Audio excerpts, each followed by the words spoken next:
মশা মশা না, এটা আমি।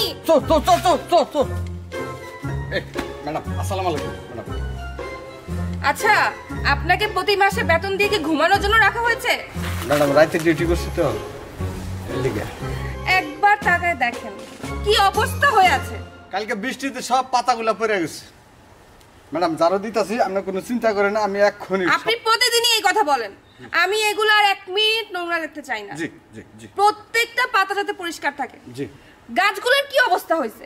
জি ঠিক আছে যান। আপনার এরকম জি আমার পছন্দ না। আপনি একটা কাজ করেন না, শুধু মাথা ঘুরান। জি।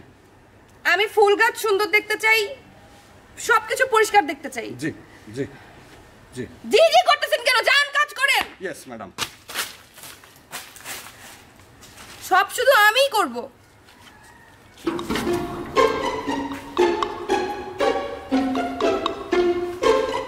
মানে আমার জুতাটা ছিঁড়ে সময় পেল না, এটা ঠিক করতে হবে। মারে। জি বাবা।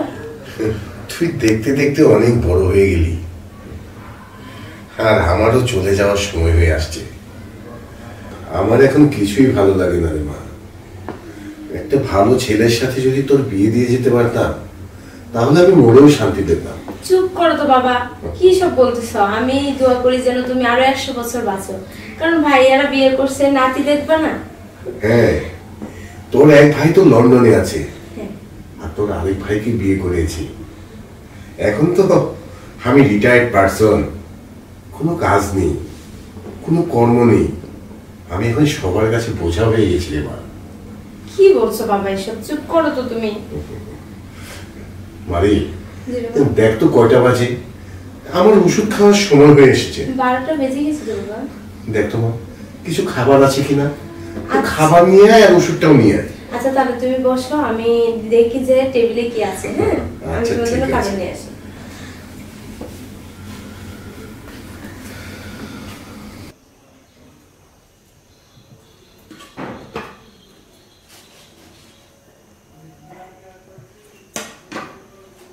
কি হচ্ছে এখানে? ভাবি, বাবার তো ওষুধ খাওয়ার সময় হয়ে গেছে, তাই বিস্কিট দিতে আসলাম। বাবার এখন কোনো ওষুধ খাওয়ার সময় হয়নি। কি শুরু করছো তোমরা বাপ মেয়ে?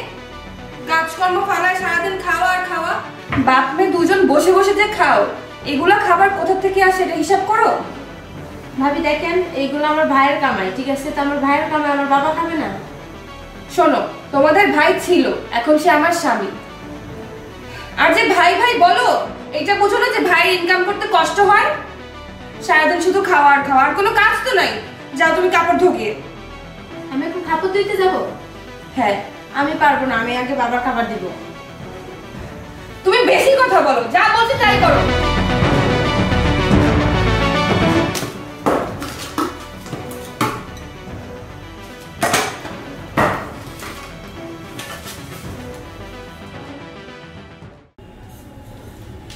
বাবা খাও এটা। শুধু কলারে মা, আমার তো গ্যাস্ট্রিকের সমস্যা, বিস্কিট টিস্কিট কিছু নেই। বাবা টেবিলে তো দেখলাম না কোনো কিছু। আচ্ছা ভাবিকে জিজ্ঞেস করবো কি? ভাবিকে জিজ্ঞেস করবি? আচ্ছা তুই একটু দেখ না মা, বিস্কিট টিস্কিট আচ্ছা কিছু তাহলে আছে তুমি এটা খাও, আমি দেখতেছি যে বিস্কিট আছে কিনা। হ্যাঁ তাহলে খাও।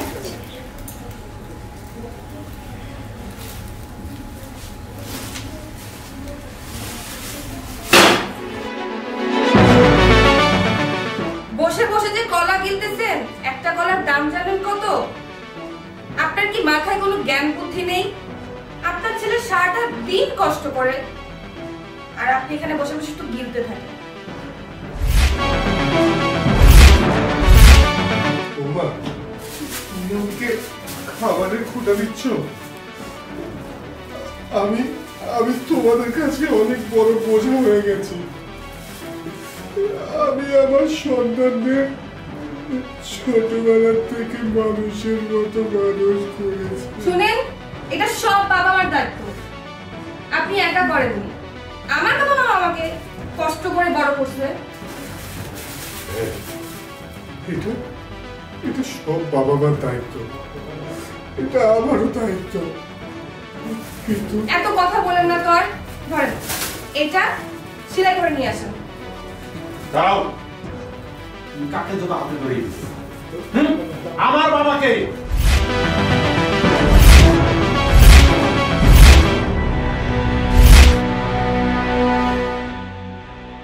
ঋতু, তোমার সাহস হলো কিভাবে তুমি আমার বাবার মুখের থেকে খাবার কিনে নাও?